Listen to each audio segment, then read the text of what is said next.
você pode fazer perguntas, ok? Eu tenho mais uma pergunta aqui, né? Como lidar com esta avalanche de notícias sobre o vírus que a mídia tem trazido a nós? É saudável ouvi-las ou devemos nos precaver com essas informações? A gente precisa se precaver, né, e procurar as informações só dos sites confiáveis, né?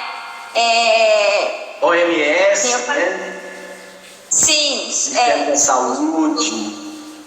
Os sites dos respectivos conselhos da psicologia, né, dos trabalhadores, cada um tem seu conselho.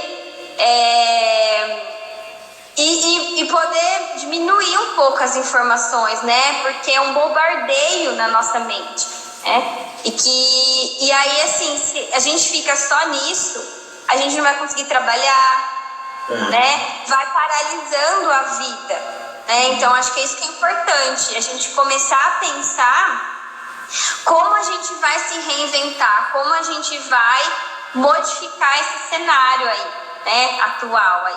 Porque está todo mundo, né? A crise financeira para todos nós está muito complicado, né? E a gente não sabe o que vai ser do mês que vem, por exemplo, né?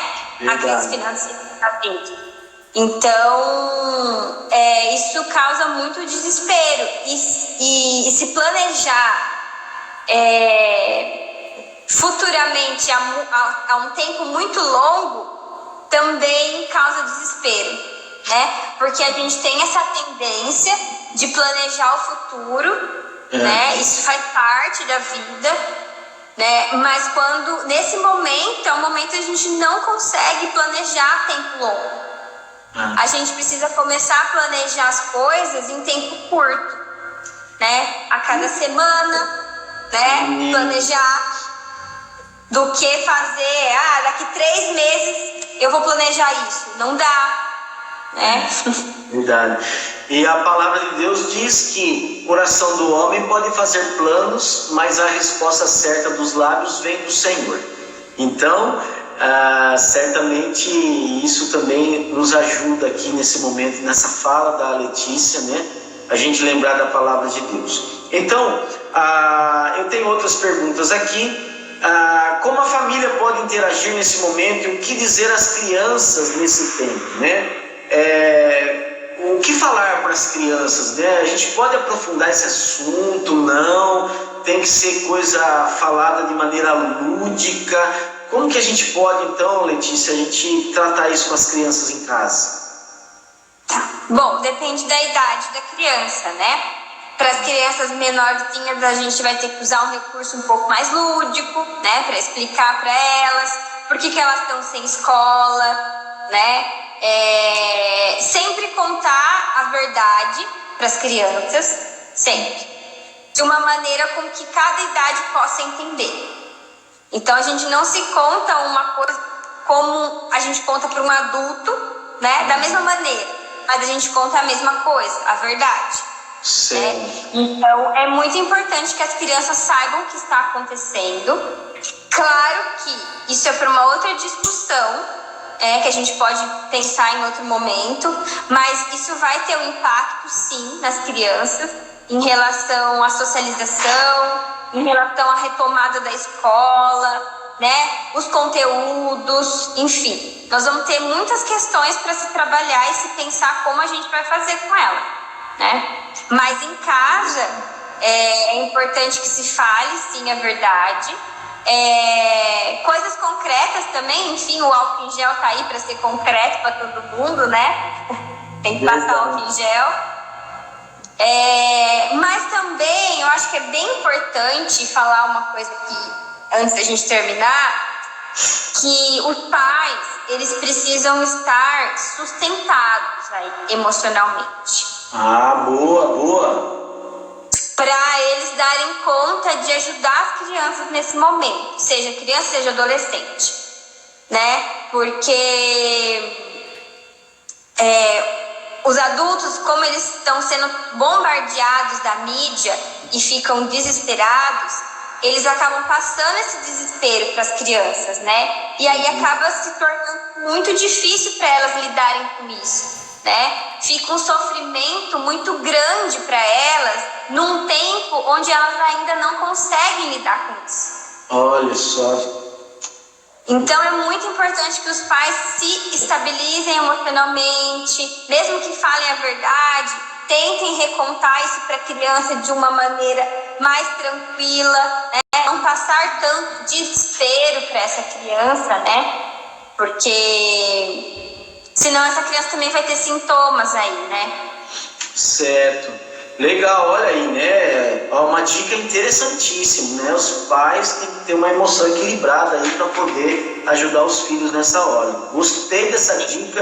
Essa foi da noite que talvez uma que a gente precisa elencar aqui para deixar fixada no mural, né? Os pais têm que ter saúde emocional bem equilibrada para poder ajudar os filhos. Pastor Amauri, meu amigo, gente boa, ele faz aqui uma pergunta, né? Quais as dicas para acalmar o coração de quem está preocupado com as finanças? Sou eu. Ah, não. De baixo. Não, peraí. Essa é da Flávia, né? Quais as dicas para acalmar o coração de quem está preocupado com as finanças? Depois eu vou falar do pastor Amauri, tá bom? Então vamos lá, Lê. Eu tava lendo outra coisa aqui. Qual uma dica para lidar com as finanças? Preocupações, né? As pessoas estão preocupadas com a questão financeira, né? Tem alguma forma de elaborar isso, no sentido de que a gente tem um controle emocional e tal, né? Acho que isso é uma coisa interessante para colocar junto da pergunta aqui. Bom, toda elaboração ela vem através da palavra. Então, a gente precisa falar muito sobre isso para conseguir estratégias, na verdade, né? Porque como é um cenário mundial, a gente não tem muito o que se fazer, mas como profissionais em cada área, e isso é individual, né? Começar a repensar como o nosso trabalho de diferentes maneiras pode contribuir, né? A gente pode tirar aí uma renda ou fazer alguma coisa para isso, né? Porque muitos trabalhadores vão ter que se reinventar no trabalho, no próprio trabalho. Com certeza. Né? E aí é individual mesmo, a gente teria que pensar cada caso, né? E quando... porque muda a vida inteira, né? É uma mudança da vida toda, de todos os âmbitos da vida que a gente repensa, né? Eu acho que eu poderia contribuir um pouco nessa fala. Eu tenho conversado com alguns empresários, né? E o que eu tenho escutado, né? E que eles têm feito é conversar com os fornecedores, né? Nesse período de crise financeira, talvez esse mês ainda não, mas o mês que vem você já está se atemorizando por conta disso, né? Então é hora também de renegociar dívidas, né? Os bancos estão aí oferecendo algumas propostas bem interessantes, inclusive, né? Por exemplo, você que tem financiamento na Caixa Federal de casa, né? Eles estão estendendo para 2 meses para frente o financiamento da casa. Então isso já vai ajudar você a, pelo menos nesse momento, ter um reequilíbrio nas contas, repensar as suas despesas, né? E poder então se programar. Uma outra coisa que eu falei aqui na igreja, nas minhas lives, é que nós temos que começar a mudar o pensamento de gestão financeira no sentido de guardar recursos. Aquela ideia de José do